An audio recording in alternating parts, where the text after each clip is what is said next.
Bonjour à tous, c'est Roland pour une nouvelle analyse. Ce soir, comme vous le voyez sur ce graphique, eh bien, on va refaire l'euro-dollar en fait, puisqu'on l'a déjà fait il n'y a pas longtemps.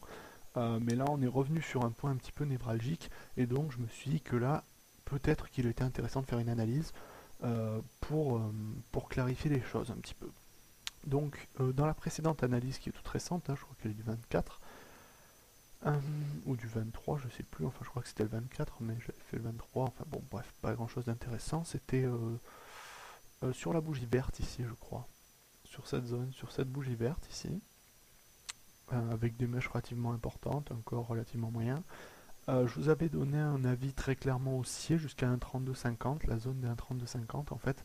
Pas exactement la haine des 32,50, mais cette zone entière ici. Alors je vais essayer de la tracer, voilà. Cette zone-là, donc dans laquelle on se trouve actuellement.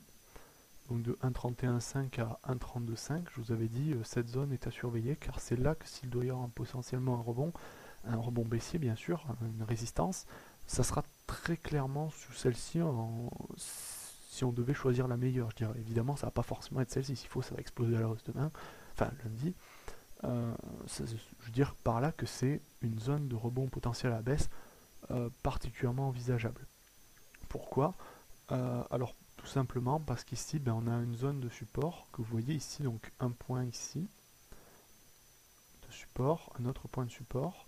Ensuite, on a un point de résistance ici en pullback, et donc cette droite peut être confirmée, enfin cette zone peut être considérée comme zone de rebond potentiel, zone forte puisqu'elle a été imprimée sur les cours plusieurs fois.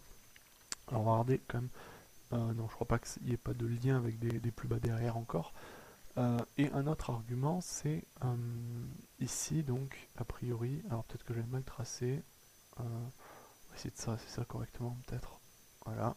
Si on prend le canal ici, je crois que je l'avais fait dans la dernière analyse. Euh, c'est pas très propre, hein, tout ça, bon, vous m'excuserez. Généralement, je trace un peu mieux. Euh, voilà, donc si on prend le canal ici, les objectifs théoriques, à mon souvenir, étaient confondus dans cette zone, enfin pas tout à fait. Enfin, globalement, oh quoi, ils étaient quand même un petit peu plus hauts. Après, si on prend les objectifs de la balançoire, après bon là je vous dis, hein, ça commence à être un petit peu tiré par les cheveux, j'aime pas trop faire ça. Les objectifs de la balançoire, c'est le dernier point de rebond jusqu'à la droite, et on peut plus ou moins le prendre peut-être avec un peu plus d'intérêt que le canal. Alors pourquoi ça? Parce que le canal ici a été fait sur deux points, et des points, et sur le dernier set ici, enfin sur la dernière partie, on n'a plus retouché le support. Donc on peut considérer que cette droite est un petit peu comme invalide par rapport à la cassure. Donc on va plus trop choisir le support, enfin le dernier point le plus écarté de la droite ici que vous voyez, et qu'on reporte au niveau du point, et on se retrouve dans la zone à peu près. Donc si on prend les objectifs du canal ou les objectifs, on est dans une zone qui est la même, légèrement décalée au-dessus. Donc on est dans une zone où on pourrait, voilà, donc à peu près cette zone, où on pourrait avoir une zone d'arrêt finalement de la hausse. D'autre part, on a eu une belle vague de hausse ici, néanmoins marquée avec des hésitations. C'est pas une hausse si franche que ça. Enfin, si, d'un certain point de vue, on a une vague très clairement haussière, mais on a des bougies avec des mèches.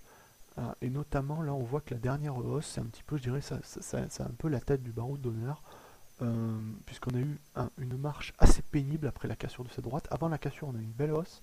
Après, on a eu une marche plutôt pénible avec euh, des bougies relativement courtes en corps et très fortes en ombre.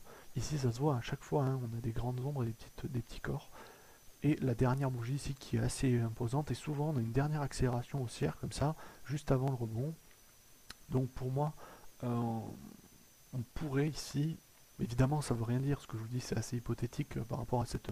Ça c'est très subjectif cette idée voilà, de quelques bougies courtes et puis une grosse bougie verte en dernier recours. Euh, mais bon, ça se voit à des endroits ou à d'autres. Vous voyez, on a des zones comme ça où on a des dernières grandes bougies et derrière c'est le rebond direct. Ça se voit assez souvent, hein. Et donc, bon, là je me dirais pourquoi pas. Et aussi, je crois qu'on avait du Fibonacci aussi. Donc si on trace ça très correctement, voilà, on arrive dans une zone un petit peu névralgique avec du Fibonacci, avec le 0,382. Alors c'est pas exactement, hein, je vous dis, on a encore un petit peu de marge avant de le toucher, mais pour moi, ceux qui ont des positions à l'achat maintenant euh, ont intérêt à couper, au moins partiellement, parce que ici on arrive dans une zone à risque, c'est-à-dire une zone où on va avoir potentiellement un rebond baissier. Je dis pas que ça va rebondir, je dis que là il y a de grandes chances que ça arrive. Donc pour moi, euh, pourquoi pas jouer le short, mais pas maintenant. Il faudrait attendre un rebond baissier, avoir un signal de rebond baissier. Là, on ne peut pas jouer short maintenant, je veux dire, c'est totalement aberrant. Il faut attendre d'avoir un clair signal baissier pour shorter. Et là, le short aurait de l'intérêt parce qu'on est quand même dans une tendance de fond baissière, ici. Et si vous regardez la vidéo précédente, j'ai expliqué, j'ai étayé les différentes raisons pour lesquelles mon avis de fond était baissier. Donc moi, l'idée, c'est d'aller chercher des points short, trouver des points short, donc soit les 0,382, soit la zone dans laquelle on est. Si on a un rebond baissier actuellement, pour moi je serais pas contre shorter, avec une configuration bougistre très claire, hein, bien sûr, pas une petite bougie rouge comme on a là ici. Pour moi ça suffirait pas, il faudrait quelque chose, soit un avalement, soit une étoile du soir, quelque chose comme ça, quelque chose qui marque. Voilà, entre autres. Après bon, pas grand chose d'autre à dire. Par contre, si on casse très clairement cette zone ici, qu'on vient marquer une cassure au-dessus des 0,382, là on pourrait potentiellement envisager peut-être une stratégie d'achat long, parce que entre les deux, eh bien, on n'a pas grand chose. Alors attendez, je vais effacer quelques petits trucs, histoire qu'on soit plus clair. Voilà.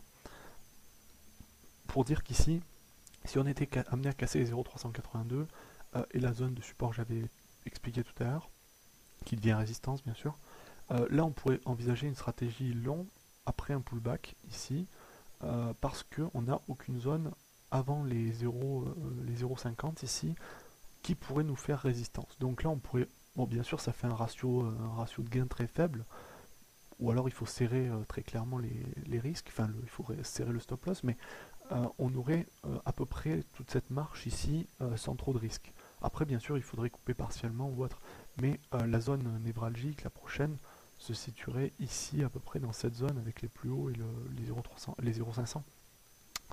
Mais entre les deux, il n'y a pas grand chose ici. Vous voyez, là, il n'y a rien ici. Donc si on était amené à casser à la hausse les 0,382, à faire un pullback, là, on pourrait rentrer à l'achat potentiellement, mais ça devient un petit peu dangereux.